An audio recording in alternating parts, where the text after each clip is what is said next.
I don't know what you want from me.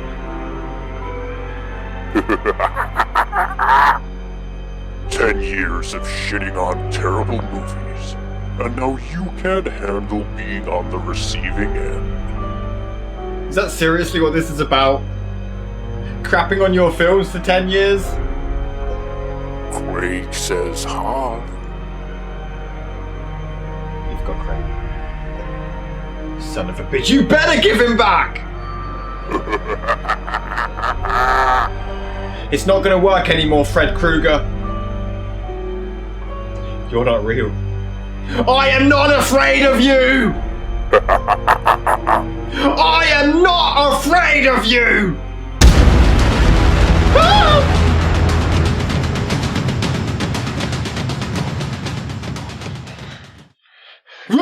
I will steal your kids. I will make you poor.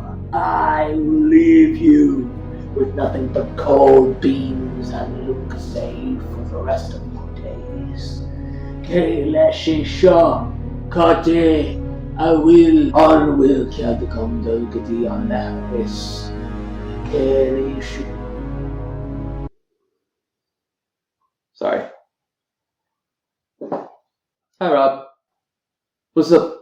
I'm sorry, what are we doing? The Craft. Sure.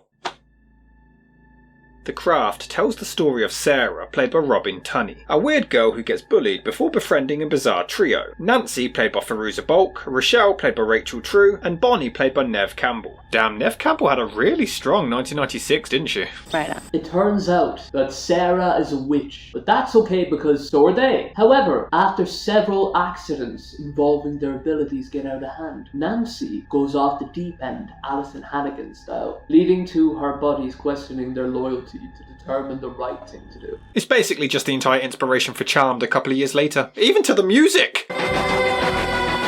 The movie was the brainchild of screenwriter Peter Filardi, who had extensively done research on witchcraft, as well as producer Douglas Wick, who had wanted to make a movie about the subject, combined with the high school experience for a while now. Together they came up with a script before Andre Fleming was picked up to direct and tweak the screenplay to his liking. A total of 85 actresses tried out for the 4 leads, including Angelina Jolie, Scarlett Johansson, and Alicia Silverstone. And despite this coming out in 1996, Rochelle wasn't even supposed to be a girl of colour. But once the actress pulled off the best audition, she was selected, and a racist subplot was then incorporated into the script. Because I don't like Negroids. Yikes. Oh god. Robin Tunney was actually originally picked for the part of Bonnie, and despite her really wanting that part, she was convinced to instead take on the role of Sarah, as the producers felt that it better fit her personality, though she had previously shaved her head in Empire Records and had to wear a wig throughout the entire shoot. Neve Campbell was the most known out of the 4 at the time after Party of 5, and she was quickly scooped up. The producers also enlisted a real-life Wiccan named Pat Devin to be an on-set advisor for the movie. Christ, I hope she didn't fly off on any props, disrupting filming. And shooting spanned between May 1st, 1995 until July 19th in Los Angeles, California, before being released almost a year later to the day on May 3rd, 1996. It opened at number 1 at the North American box office, but slowly began to grow in popularity amongst teenagers and young women. It became the 11th highest grossing film since 1980 that dealt with the genre of witches. More than that. Though initially the film actually received mixed reviews, praising the 4 lead performances but criticising the special effects and story. However, over the years it has managed to gain quite a cult status. So much so, a direct sequel would eventually follow in 2020. Wait.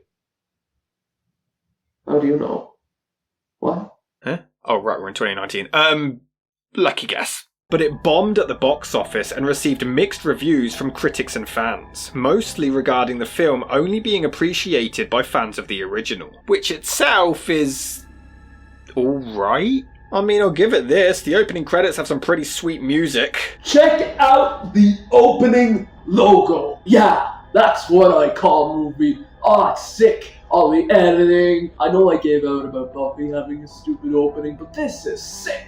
But some of the acting has really aged like milk. It's so dated and cheesy. found this out back. You want it?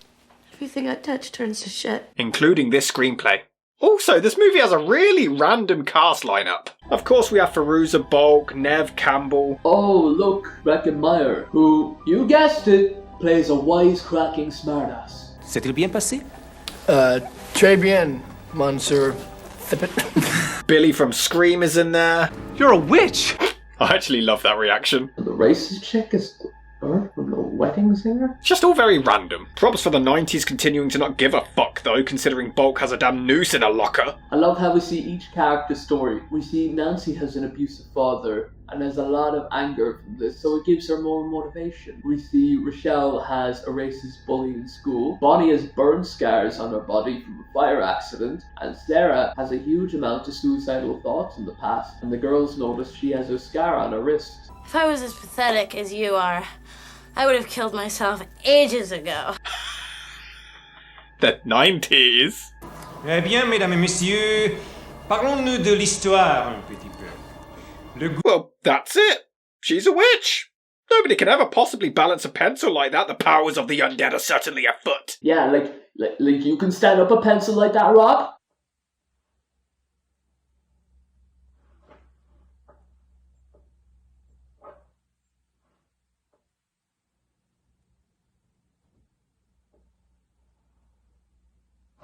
After Bonnie notices Sarah messing about with her pencil, the girls notice Sarah's scars. They use their chemistry and they let Sarah know they can all be friends. The girls are trying to guide her on the stupid people you shouldn't be around. In fact, it's weird that nobody in this movie ever questions the possibility of magic being real.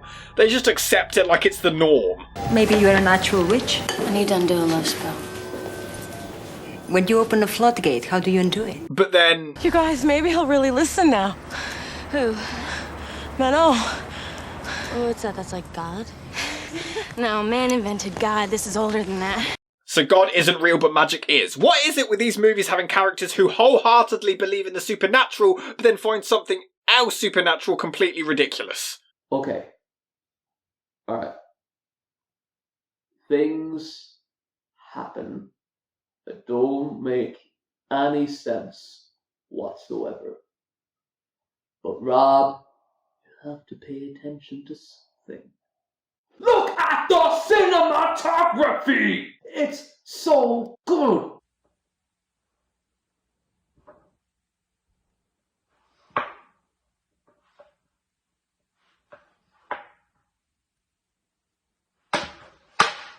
Although the filmmakers did claim that a long string of bizarre occurrences did take place during filming, which Pat Devon even seemed concerned about. Just as Fairuza Balk's character attempted to invoke a powerful deity, a flock of bats hovered above the set, the tide rose dramatically and extinguished a bunch of candles, and this would only ever happen every time they attempted to shoot the scene. What a pile of shit.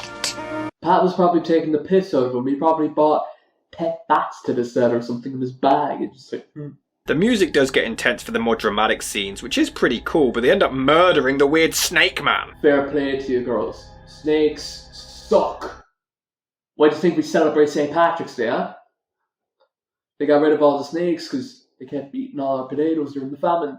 And then celebrating! Yeah, they totally celebrated, the sickos! I mean, I know he was a bit of a weirdo, but he just murdered a man and he's now throwing a party! And that's what the rest of the movie suddenly becomes. Honestly, this film has a lot of neat things to offer. From the beginning of the film, with Sarah's character, you get to see her meet lots of people as she navigates through her life as she starts off in school. People are nasty, and that has a huge amount of relatability because it's the way it is in school. It's just a bunch of bitchy teenagers using magic to get revenge on anyone who does them wrong. But people suck, man! Especially when you start off on your first day. But this type of school, you definitely hear lots of stories in today's terms. So I just like how accurate it is to how they adapt schools and media such as this. Because sometimes they undermine it or they over-dramatize it. Whereas here, I feel like I'm just watching like a fly on the wall. This could actually happen. And you know what? Sometimes our fantasies are to shoot those who wrong us right in the face while you laugh at them while their head lands outside Spar. They do a lot of reasonable things.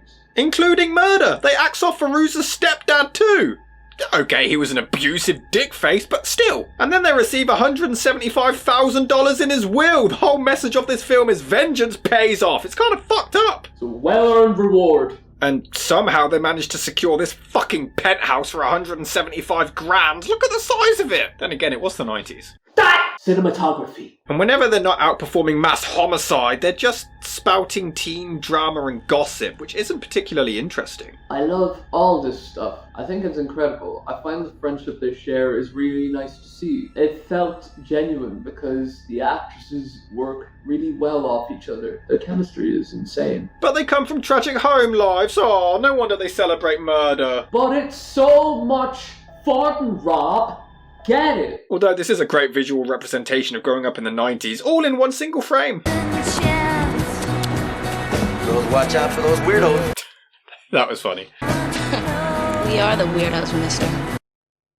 Yeah, I thought that was the joke. You killed it. She's young. Give her some credit. It takes effort to think of a comeback. Plus, they were going for the PG-13 rating. Even though it got an R because the people of bullshit. If it was made to have R, he would have probably said something you'd see in one of those Ice Cube films with language in every sentence. It is better that you should rush upon this blade than enter this circle with fear in your heart. Because this is what teenage girls did in the 90s. And how come the first two kiss on the lips but the next is only on the cheek? What kind of inconsistent bullshit is this? Who cares? 'Tis magic. I also don't think it's supposed to be funny, but they do this evil satanic spell only to cut back to a happy little picnic. It's life. It's both light and dark. But Rob, the most important thing is the scenery, Rob! Look at the scenery! They put a love spell on the douchebag who lied to all of his friends about her, and she still wants to sit with him for some reason. Love makes you do crazy things. But they do use him to carry shit around for them, which is marginally funny. But fuck me! Do something! There isn't really much in the way of a plot here. But I will admit, the performances from the four are quite charming. It does have some sweet moments of friendship. And some of the visuals look pretty decent for their time. All of it looks so beautiful. I want every frame plastered on my wall. Well, not every frame. I mean, it all won't fit anyway. You know, I'd run out of room. Then again, others, God, they look so cheap and dated. You're going to kill yourself tonight, my dear. No, I'm not. Okay, now we've entered the fucking Muppets. But it's scary, Rob. I mean, it's supposed to be scary. It is pretty much every girl teen drama from the 90s and early 2000s, but with witches. But honestly, you can't really deny the impact that it made. It's pretty harmless, and I'm obviously not the demographic. Campbell does a spell to remove her scars, and she is truly great in this. It's an awesome performance. She's amazing in this, but I think her character was better near the beginning. The way the plot goes with her disappointed me. The changes were a bit too far-fetched. Guardian of the bitter sea. Oh look, they're casting a spell to stop them making Scream movies. It's for your own good, Nev. It's for your own good. No, they just decided to end all of the Jaws films instead, before entering an attempted rape scene for an after-school special. For me, Nancy definitely steals the show and owns every scene she is in. She has the right amount of terrifying moments. It looks like the actress had a lot of fun. I really enjoyed and felt scared at certain points. But towards the end, Fairuza Balk just becomes a cartoon character. She turns into a damn Scooby-Doo villain as she floats across the room. Rob, I don't want to rain on your parade, but if a lady floated like that across the room to me, I'd be scared too. Look at the pleb. Her meltdown is impossible to take seriously. Before adding another murder to her collection. And then we get an advanced preview of Hocus Pocus 3. How is anyone taking this seriously? Oh, Jesus Christ. I can't watch this. I will admit, as the movie progresses, Sarah's acting does get a whole lot better as she desperately seeks help from everyone around her. She does get a lot of sympathy out of you. For me, the film starts great, but then it goes a little not great. Could be the changes of the script as it went along. It goes from horrifying moments of literal hell before it turns right back into the fucking goosebumps. The first half of this film is fantastic. We understand who the girls are. We see them as school outcasts, weirdos, loners, and you feel for them. As the girls latch on to Sarah, they really feel like they're bringing her into the group, and there's a massive amount of, in retrospect, a positive side of the sisterhood bond. Sarah hangs with a boy, the girls tell her he's a twat, Sarah casts a spell on him, tries to do something to her. From here, it becomes one of those absurd nightmare episodes of Buffy. I was expecting the guy with cheese to show up. It was just so weird. It's just so bizarre. This third act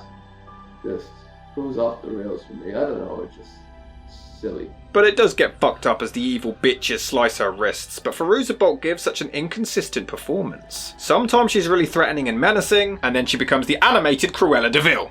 So pathetic! And why is she even surprised that she's evil? She celebrated murder earlier. Yeah, the third act from here goes mad. I really enjoyed and felt scared at certain points, especially that rodent infestation, mirage hallucination. God, fucking Australia, man.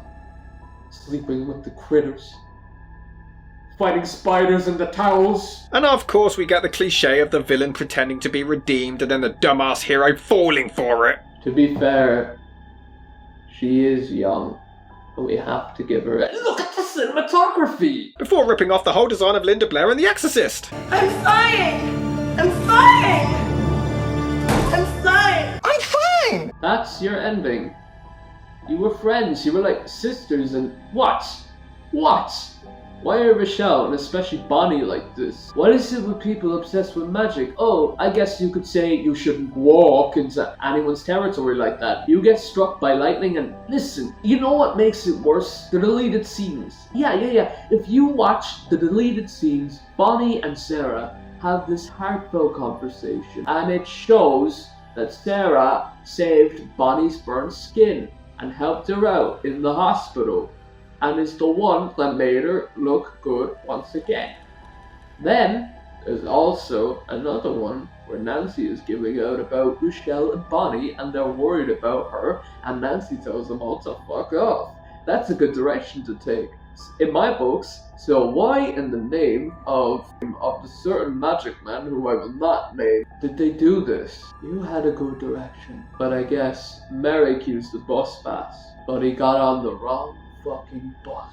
The movie isn't awful, and honestly, it made a hell of an impact for the genre. I wouldn't even object if someone suggested it for the 1001 movies you must see before you die. It's just not my thing. It has its moments, but it's cheesy, sometimes poorly acted, and not a lot of it really seems consistent with its own story, if you can call it that. There's just not a lot there. The craft just kind of exists. I felt a connection to all the characters. It's a campy movie with a few laughs, some mild scares, especially if you have a fear of bugs and rodents, but overall a film I will watch again and look forward to it. It's a wonderfully shot movie. I love the 90s feel of this, and the soundtrack really makes it a product of its time, and that's not a bad thing in my books. Slow at points, but I found that the characters and scenes were really memorable, unlike a lot of horror that is made today.